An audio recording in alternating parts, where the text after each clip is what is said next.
देखिए, नीतीश कुमार ने दो ही काम सीखे हैं जिंदगी में। एक तो माफिया को मक्खन लगाओ और पब्लिक को चूना लगाओ। आज का जो कार्यक्रम है 2 नवंबर का पटना के गांधी मैदान में, वो बेसिकली पब्लिक को चूना लगाने का कार्यक्रम है। और अभी यदि पलटू राम ये कह रहे हैं कि एकदम साफ सुथरी बहाली हुई है, तो मैं उनसे पूछना चाहता हूं कि तब फिर औपबंधिक नियुक्ति पत्र क्यों बांट रहे हैं? ये तो देखिए, जो भी हो रहा है वो सब चुनावी कवायद है, चुनावी स्टंट है, क्योंकि 5-6 महीने बाद लोकसभा चुनाव है। अभी तो पूरा झूठ की खेती की जा रही है। और देखिए, ये जो रिजल्ट निकला है, इसके बाद भी कितने सारे विवाद हुए हैं। आज बिहार के 1,22,324 अभ्यर्थियों को नियुक्ति पत्र दिया जाना है। ऐसे में मेगा इवेंट का आयोजन किया गया है। देखिए, ऐसा हम नहीं कह रहे, ऐसा लगातार कहीं ना कहीं बातें उठ रही है और बयान दिया जा रहा है नेताओं के द्वारा, अभ्यर्थियों के द्वारा। तो वहीं जो अभ्यर्थी चयनित नहीं हो पाए हैं या फिर इस बहाली में शामिल नहीं हुए हैं, वो लगातार नीतीश सरकार पर आरोप लगा रहे हैं, शिक्षा विभाग पर आरोप लगा रहे हैं, बीपीएससी विभाग पर आरोप लगा रहे हैं। तो वही नीतीश कुमार लगातार दावा ठोक रहे हैं कि हम जिस तरीके से बहाली कर रहे हैं, ये ऐतिहासिक बहाली है और वाहवाही नीतीश सरकार लगातार लूट रही है। ऐसे में जिस तरीके से गड़बड़िया है, इसको लेकर जब कल नीतीश कुमार से सवाल किया गया कि नीतीश जी काफी गड़बड़िया है, अभ्यर्थी भी सवाल उठा रहे, नेताओं के द्वारा भी सवाल उठाया जा रहा है, वहां पर नीतीश कुमार ने यह साफ खारिज कर दिया कि कोई गड़बड़िया नहीं है। लगातार बीजेपी आवाज उठवा रही है और लगातार कहीं ना कहीं इस बहाली को गलत बता रही है। लगातार हमारे नेता जो हैं वो कहीं ना कहीं मेहनत किए हैं, हमारे विभाग के अधिकारी मेहनत किए हैं और बिल्कुल पारदर्शिता के साथ यह बहाली हुई है। तमाम मसलों को लेकर आज हम पहुंच गए बिहार के पूर्व आईपीएस अमिताभ कुमार दास जी के पास। जुड़ेंगे, बात करेंगे। अमिताभ दास जी, नीतीश कुमार दावा कर रहे हैं, पारदर्शिता की बात कर रहे हैं, कह रहे काफी हमने मेहनत किया, हमारे अधिकारियों ने मेहनत किया, हमारे नेताओं ने मेहनत किया और आज नियुक्ति पत्र भी दिया जाना है। कैसे इस नियुक्ति पत्र समारोह को देख रहे हैं? नहीं, देखिए, नीतीश कुमार ने दो ही काम सीखे हैं जिंदगी में। एक तो माफिया को मक्खन लगाओ और पब्लिक को चूना लगाओ। यही नीतीश कुमार के 2 काम हैं। माफिया को मक्खन लगाते हैं, पब्लिक को चूना लगाते हैं। तो आज का जो कार्यक्रम है 2 नवंबर का पटना के गांधी मैदान में, वो बेसिकली पब्लिक को चूना लगाने का कार्यक्रम है। अब देखिए, जब से ये शिक्षक नियमावली शुरू हुई है, लागू हुई है, जब से ये प्रक्रिया शुरू हुई, तभी से ये विवादों के घेरे में है। और अभी यदि पलटू राम ये कह रहे हैं कि एकदम साफ सुथरी बहाली हुई है, तो मैं उनसे पूछना चाहता हूं कि तब फिर औपबंधिक नियुक्ति पत्र क्यों बांट रहे हैं? प्रोविजनल नियुक्ति पत्र क्यों बांट रहे हैं? फाइनल नियुक्ति पत्र क्यों नहीं बांट रहे हैं? औपबंधिक नियुक्ति पत्र का तो मतलब ही ये है कि भविष्य में भी आपकी जो नियुक्ति है उसको रद्द किया जा सकता है। इसका मतलब खुद सरकार असमंजस की स्थिति में है। ये तो देखिए, जो भी हो रहा है वो सब चुनावी कवायद है, चुनावी स्टंट है, क्योंकि 5-6 महीने बाद लोकसभा चुनाव है। तो उसके पहले दिखाना है चाचा भतीजा की सरकार को कि भाई हमने बहुत सारी नौकरियां बांट दी। तेजस्वी ट्वीट कर रहे हैं कि हमने 1,22,324 लोगों को नियुक्ति दी। ये संभव है क्या?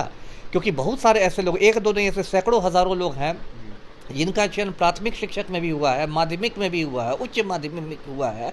तो योगदान तो किसी एक जगह ही ना देंगे। तो मान लीजिए आपने रिजल्ट निकाला 1,22,324 का, लेकिन जो असली नियुक्ति है, भौतिक नियुक्ति जो होगी, वो कितने लोगों की होगी? तो अभी तो पूरा झूठ की खेती की जा रही है। और देखिए, ये जो रिजल्ट निकला है, इसके बाद भी कितने सारे विवाद हुए हैं। दिव्यांग लोगों का अलग विवाद है, उन लोग को तो मतलब पुलिस भेजकर घसीट के हटाया गया बीपीएससी के ऑफिस के सामने। बहुत सारी और भी बातें हुई हैं और मतलब पूरा मामला कोर्ट में भी गया, अदालत में 1-2 नहीं, अनेकानेक मुकदमे हुए हैं। तो ये तो पूरा विवादों में घिरा हुआ ये पूरी प्रक्रिया रही है, पूरी बहाली रही है। अब नीतीश कुमार बोल रहे हैं कि ठीक है, बहुत अच्छी बहाली हुई है, तो ये तो अपने मुँह मियाँ मिट्ठू वाली बात है।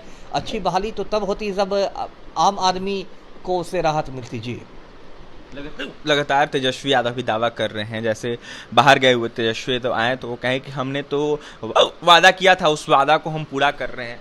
काम लगातार हो रहा है, रोजगार दिया जा रहा है युवाओं। नहीं, रोजगार क्या? तेजस्वी जी तो चुनाव में कहते थे, चुनावी सभाओं में, कि पहली बैठक में, कैबिनेट की पहली बैठक में मैं 10 लाख लोगों को रोजगार दे दूंगा। अब ये कौन सा मजाक है? सरकार में तो ये होता है कि एक चपरासी की बहाली भी आप ऐसा नहीं कर सकते, उसके लिए भी बाकायदा आपको विज्ञापन निकालना पड़ता है, आरक्षण नियमों का पालन करना पड़ता है, रोस्टर का ध्यान रखना पड़ता है। ये आप मुगल बादशाह थोड़े हैं कि एक कलम चला के ऐसे दे दीजिएगा शाही फरमान निकाल के।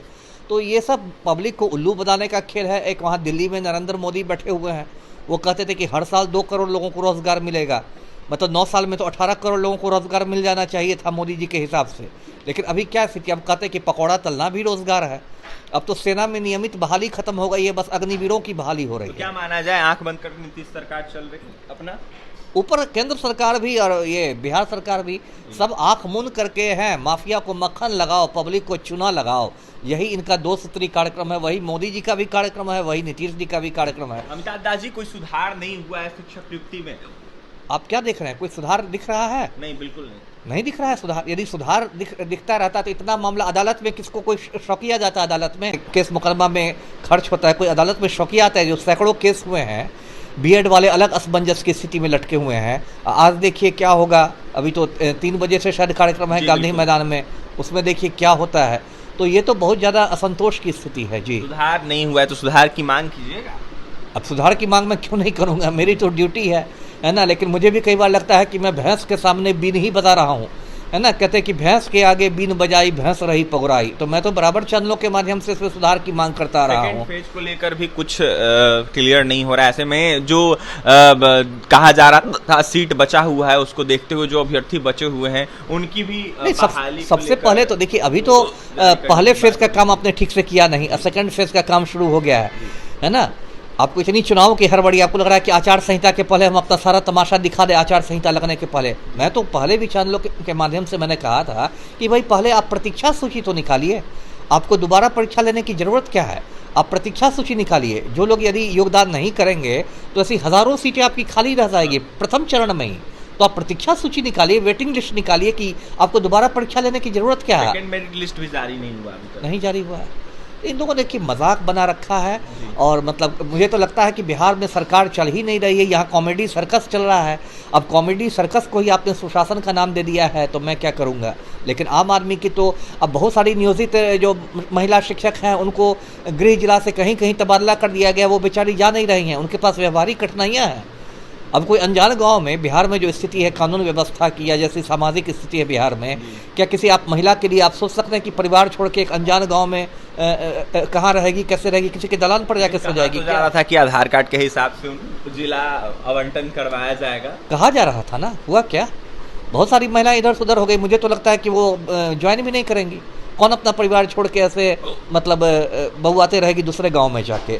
तो ये तो इन लोगों ने मजाक बना रखा है। और सुशासन जो कहते हैं वो बेसिकली कॉमेडी सर्कस है जी। देखिए, कॉमेडी सर्कस कहीं ना कहीं बना रखा है नीतीश सरकार ने। ऐसे में कुछ भी सही नहीं हो रहा है। महिलाओं को कहीं और भेज दिया जा रहा है, लेकिन कहा जा रहा था कि जिस जिला में आपका घर उसी जिला में आपको नियुक्ति पत्र दिया जाएगा और उसी जिला में आपको जो पोस्टिंग है वो दिया जाएगा। ऐसे में ऐसा कुछ नहीं हुआ है, कई सारी गड़बड़ियां है। दिव्यांगों को लेकर भी कुछ भी क्लियर नहीं हुआ है। ऐसे में अभ्यर्थी काफी परेशान है। आज नियुक्ति पत्र दिया जाना है। अमिताभ दास बिहार के पूर्व आईपीएस क्या कुछ कहते शिक्षक नियुक्ति को लेकर आपने सुना है। और भी तमाम खबरों के लिए NBC 24 के साथ बने रहे। पटना से सहयोगी अमित के साथ अभिषेक की रिपोर्ट।